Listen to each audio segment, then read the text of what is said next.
Epilepsi bisa disembuhkan bila penyebabnya diketahui dan segera diatasi, maka dapat disembuhkan. Pasien epilepsi yang sudah sembuh, itu resiko kambuh ya tetap ada kalau kita nggak ngontrol faktor resikonya. Ini sudah capek, kemudian stresnya ada, istirahat, kemudian timbullah kejang. Untuk ngontrol listrik di otak, tegangannya biar nggak terlalu tinggi, jadi tegangannya stuck terus.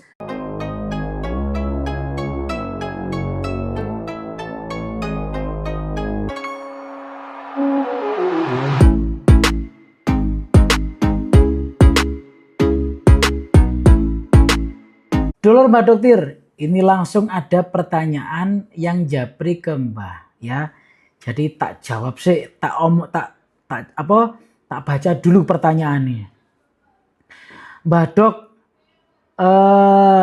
saya ibu asal Klaten, ini penyintas epilepsi sudah 3 tahun nggak pernah kambuh. Tapi tanggal 21 Januari yang lalu, sepulang dari plesir dengan ibu-ibu di kampungnya, sampai rumah, ya kok ketepaan anaknya mengalami insiden matanya itu kena lampu UV akuarium. Karena panik, dibawalah ke UGD. Alhamdulillah tertolong, sampai rumah pas tidur, lah ibu ini pas tidur, ternyata kejang sekitar 5-7 menitan. Nah, dia bilang, pengen berobat ke Mbak Dokter, ternyata rumahnya tempatnya di Gresik terlalu jauh. Ada nggak klinik Kentir Care cabang Solo? Nah, iki nek buka nang kono iki ngeluh iki. Terus minta saran pengobatan, ya sudah nanti kita diskusikan di tim. Jadi gini ya, ini pertanyaan bagus. Kadang orang itu pesimis ya. Apakah epilepsi itu bisa disembuhkan? Bisa. Epilepsi bisa disembuhkan bila penyebabnya diketahui dan segera diatasi, maka dapat disembuhkan. Nah, yang paling penting kalau sudah sembuh, pencetusnya harus dikontrol, maka akan terhindar dari serangan yang serupa.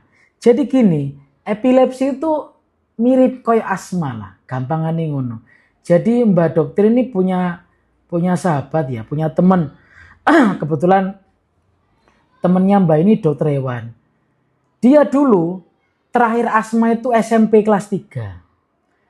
Begitu sudah berkeluarga, punya anak 2, asmai kambuh. Padahal dia cerita, "Lho Mbak, aku iki lho terakhir kambuh iku SMP asmaku. Lah kok saiki kambuh maning?" Lah, begitu juga dengan epilepsi.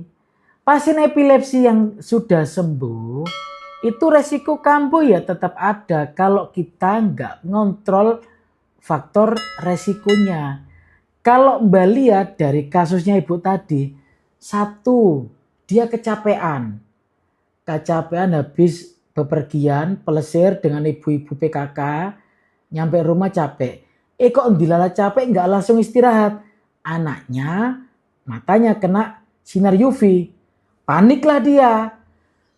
Setelah panik, stresornya meningkat. Sampai lari dibawa ke UGD, kemudian teratasi baru dia pulang. Ini sudah capek. Kemudian stresnya ada, istirahat. Kemudian timbullah kejang. Ya, jadi ya faktor resikonya nggak terkontrol jadinya. Akhirnya apa? Timbul kejang lagi. Ya sama seperti temannya Mbak Dokter tadi. Begitu sudah berkeluarga ternyata semuanya kambuh. Epilepsi juga seperti itu lur, juga bisa kambuh. Makanya meskipun kita sudah bebas nggak minum obat, tetap faktor resikonya, pencetusnya kita kontrol. Jangan sampai kecapean, terlalu banyak pikiran, kurang makan, kurang minum, ngelak, ya sama seperti video yang Mbak Dokter jelaskan kemarin. Nanti coba di cekidot di video yang sebelumnya ya.